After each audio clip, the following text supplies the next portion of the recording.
Custom brushes. We love them. There are tons of brush kits available online, but sometimes you just need a very specific brush that no one else seems to have made. Today, I'm going to share with you how to make your own custom brushes, which brushes I use constantly across many of my digital paintings, and also how to go beyond just the basics and create a more sophisticated, dynamic brush using textures. Just for the sake of speed and convenience, I will be making a couple of brushes from each category on Krita. As you guys know, I paint on Krita, not Photoshop, just because I prefer the dynamism and like the brush mechanics on Krita, but I will be making these available in an AVR format as well, just in case you use a different painting software. So I will be making this brush kit available as separate downloads both for Krita and for Photoshop. Now, if you're a clairvoyant patron on my Patreon, you probably already have access to this extended brush kit, but if you don't use Patreon or you don't want to sign up just for the brush kit, fear not, because I will be making both these available on my Gumroad shop. I'll try to keep this super quick and easy to understand so that by the end of this, hopefully we'll have our own custom brush kit. If you enjoyed this video and learned something today, please remember to like and subscribe. Comment below what your favorite type of brush is or what your favorite brush kit is that you've ever downloaded. But without much further ado, let's dive right in.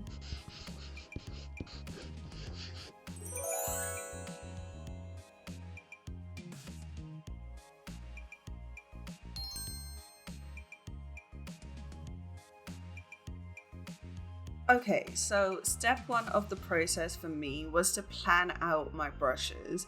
Bear in mind, good brushes do not make you a good artist by default, but they do cut down your painting time so you get to focus on rendering the stuff you like to render and use a brush for the not so fun stuff. When it comes to the brushes I generally use to paint with, I noticed there are 6 main categories in decreasing order of how frequently I use them. The first category is the basic brushes, so this is the pencil, airbrush, chalk brush, erasers, and so on. Krita actually does these really well with their innate brushes, but I do want this to be a comprehensive pack, so I'm gonna make my own brushes for these. Plus, like I said in the last video, I do want to work on line art, so I am also going to make my own inking brush. The next important type of brushes I use is the blenders. You know I love the Krita smudge engine, so this is an absolute must. I'm going to create both textured and smooth blenders. Then we have our texture brushes. Not only do I want these to put down photo textures, I also want dynamic brushes that simulate background elements such as clouds and leaves. Because if you think I'm gonna sit and paint individual leaves by hand, well, this must be your first video. The fourth category of brushes I use is stamp brushes. These are the kind of brushes that are static. You just stamp the shape down once and you're done. So for me, this includes jewelry elements like pearls and diamonds, textured clouds, flocks of birds, architecture, and so on. The next category is scatter brushes, and you already know this had to have its own category. Floating specks are my absolute favorite way to finish off any painting, so this is where we'll have those, as well as some glitter, maybe even floating leaves and petals. These, again, need to be dynamic for me. And the final category that I use least often is special effects such as lights, lens flares, glow brushes, and so on. As you can imagine, this is going to be a heavy brush pack, and it did indeed take me a while to make. So obviously I'm not going to put the process of making every single brush on here, but I will share with you all of the techniques across every category. The rest is just details. So without much further ado, let's dive right in.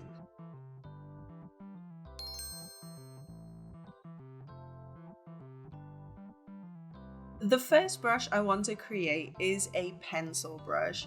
This is the very first type of brush I use for literally every painting. I want it to be a textured round shape, but here's the thing about making textured brushes.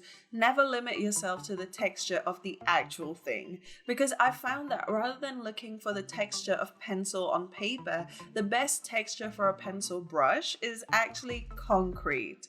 So I pasted in some concrete texture and cut a circle out of it. I did want the edges of this brush to be textured, but not in a perfect circle.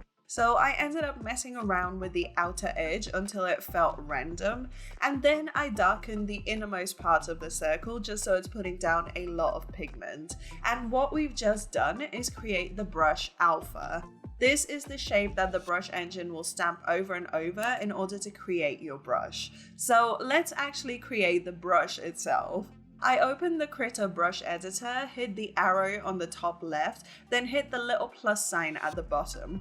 For a regular brush, we go with the pixel option. By default, the alpha or brush tip will be a flat circle. So we're going to go into predefined, and here we have the stamp option, which basically takes whatever image is on the canvas and turns that into a brush alpha. Bear in mind, it will only pick the black parts in our alpha, or rather anything that isn't white. So when we make our brushes, this is going to be very important to remember. With that brush tip saved in, we can now play with the dynamics. For the pencil brush, it's not going to be anything too crazy. We definitely want the size to change with pressure, so if I use a lighter hand, it puts down a smaller mark. But what I didn't like here was the opacity. It was way too transparent at low pressure, so I tweaked the pressure opacity graph until lower pressure still had high opacity. I also reduced the spacing so we had a smoother line, and then I saved this as the pencil brush. Next, let's create the ink brush. This is very simple to the pencil brush, except here our alpha is just a flat circle. So here we can just keep the auto brush tip, but make sure that the edges aren't faded at all. We do want the pressure size dynamics, so it changes the line thickness with pressure, but we don't want any opacity dynamics at all. We want all of the lines to be opaque, so we're going to go into opacity and disable the pen settings, and that's our ink brush sorted. The final brush I want to show you for this category is the chalk brush.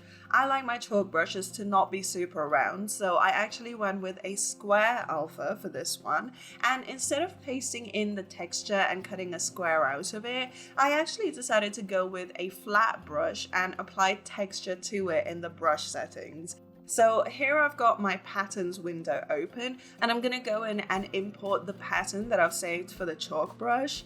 Now, weirdly enough, this was actually a picture of a bunch of leaves that I turned into grayscale and messed around with the levels. Like I said, don't limit yourself to the actual IRL texture of the brush you're trying to create.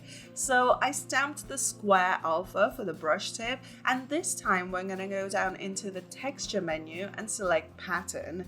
Now, you can see all the patterns that we've imported into Krita. I have far too many, I know, but just stick with me. I found the one that I'd specifically imported for this brush, selected that, and then went about tweaking with the options until the texture looked how I wanted it to look. This is pretty much how you make any textured brush in Krita.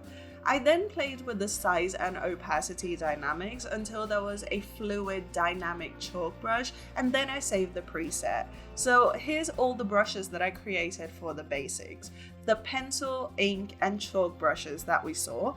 Then I made an airbrush that fits the exact softness that I specifically like. I also made my magic brush, which is just a hard round brush with pressure opacity, but no pressure size dynamics. I don't use this brush as much anymore, but she's seen me through a lot of my older paintings, so she needs to be part of the family. And I also made an eraser with pressure opacity dynamics. Now let's get into the more complicated stuff.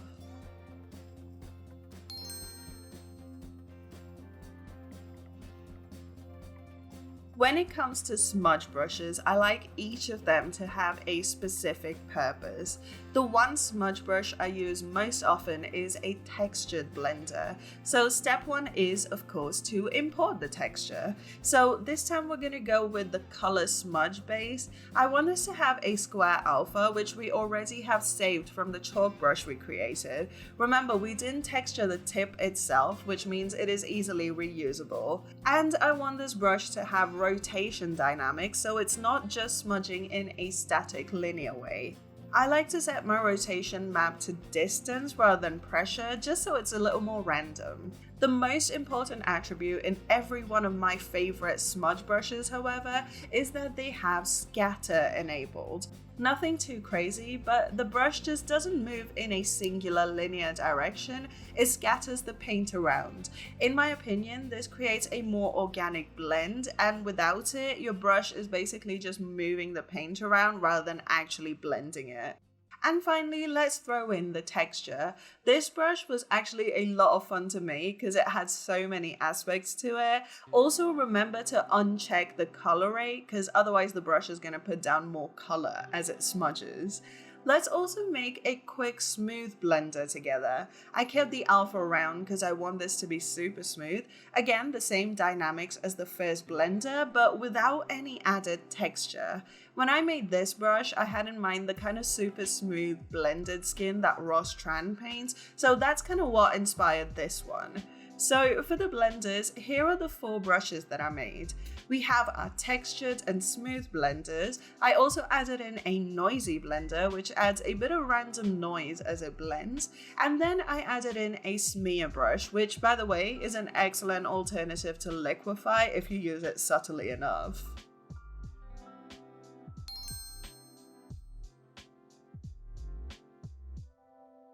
Texture brushes are a super quick way to add loads of crunch to your paintings. I actually like to take this a step further and also use a random alpha that makes this even more dynamic. So for the stamp, I actually pasted in a cloud that I cut out of a skyscape stock image and painted it a flat black.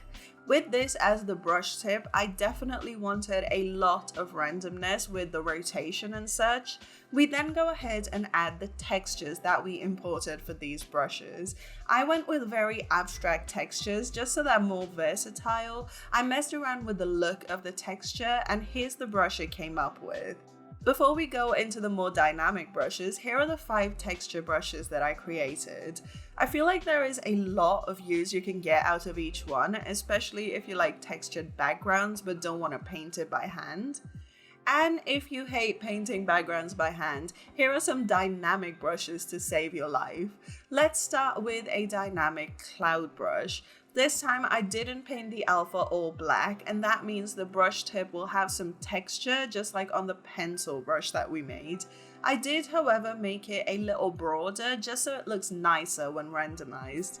The rest of it was just dynamics. I wanted it to have rotation dynamics for sure, and one other fun randomizer is the mirror dynamic. I also set this to distance, and what that means is that it will mirror the alpha both horizontally and vertically, meaning the brush tip is even more random. Another fun brush to make dynamic is leaves. Here's another alpha that I made off of a stock photo of actual leaves. We're going to apply pretty much the same dynamics as the cloud, except because it is already a random shape, it doesn't need the mirror dynamic enabled. This is an incredible brush to quickly put down foliage. Just trust me on this, you need to grab or make yourself one of these. So for the dynamic brushes, I made 2 types of clouds, 2 types of dynamic leaves, as well as a dynamic water brush which emulates ripples that you see in the ocean.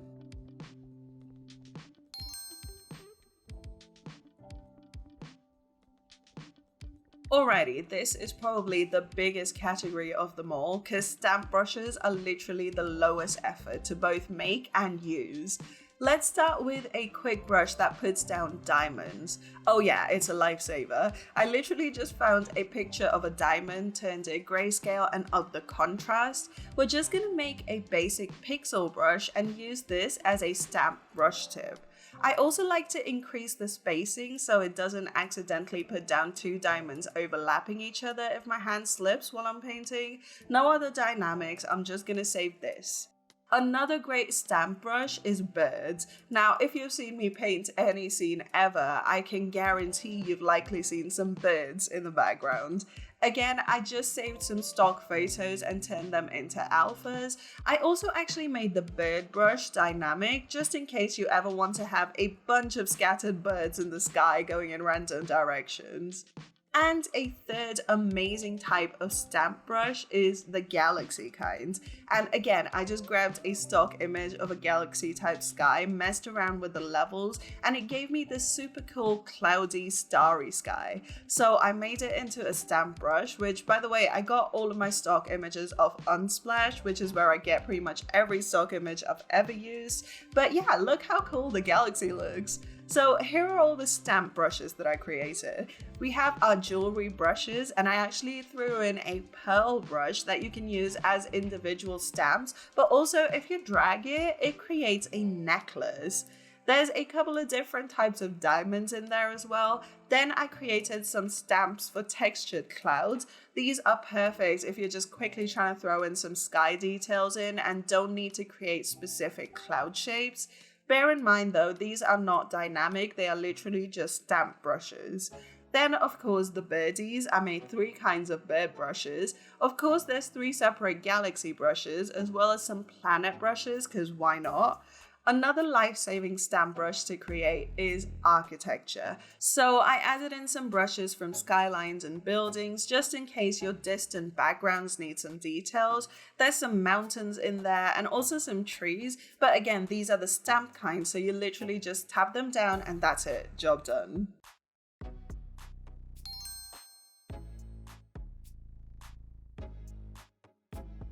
Alrighty, let's come to my personal favorite category, the scatter brushes. You know I love some floating specks, and that is what we're playing with today. So to demonstrate, I've gotten an alpha from a photo of actual glitter.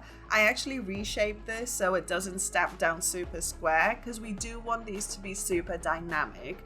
So I kept a random bunch of particles and used these to stamp our brush tip. Messed around with the rotation dynamic, and I actually really played with the graph, so we're getting max rotation and hence max randomness as we paint. So here you can see just how cool this brush looks against a dark background.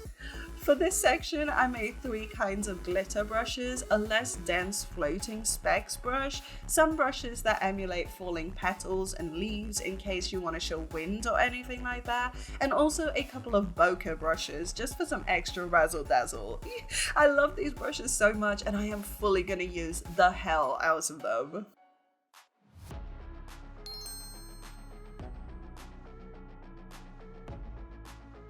So just to tie off this brush kit, let's look at some more special effects that can really amp up your painting. I started with some brushes for light effects. I love a good light leak and that draws focus to certain parts of the painting. So here's a nice stamp brush.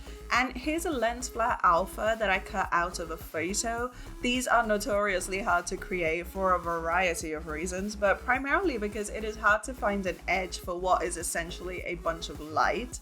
I just ended up having to clean some edges and blur others out just to make the lens flare seamless. And then I just imported it as a stamp and saved it.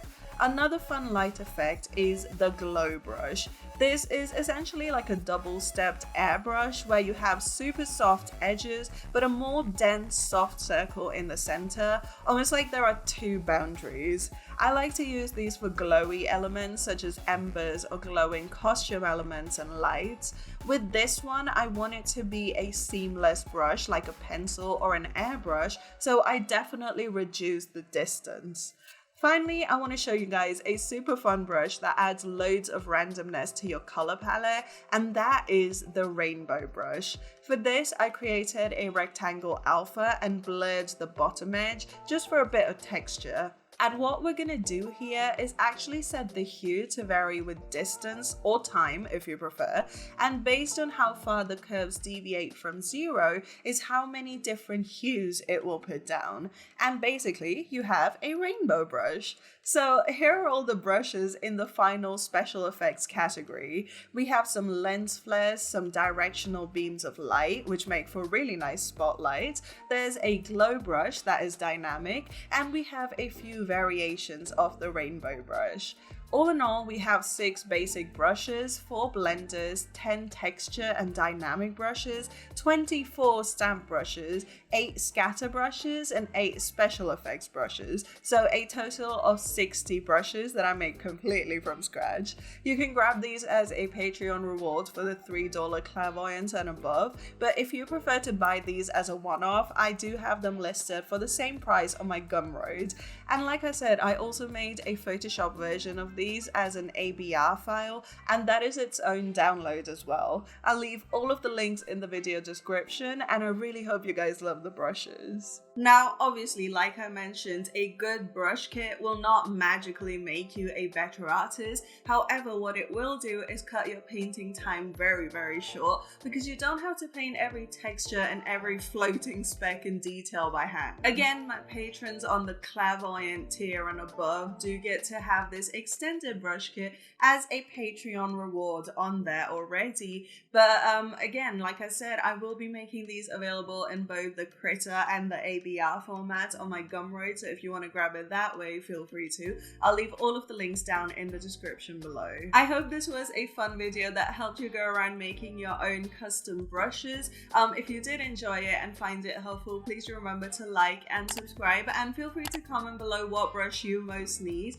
and also what brush kit is your favorite that you've ever downloaded. Follow me on Instagram if you want to keep up with all of my art as well as some bonus reel content, and if you want to come say hi and join the community, I will also leave a link to my Discord, everything down in the description below. If you like the idea of painting with a bunch of different tools, I highly recommend checking out this video down here. I tried painting with gradient maps, and I promise you there's something from that video that you can definitely learn and keep with you. But with all of that said, thank you so much for hanging out with me today. I really hope you've enjoyed it as much as I have, and I'll see you guys on the next one. Bye!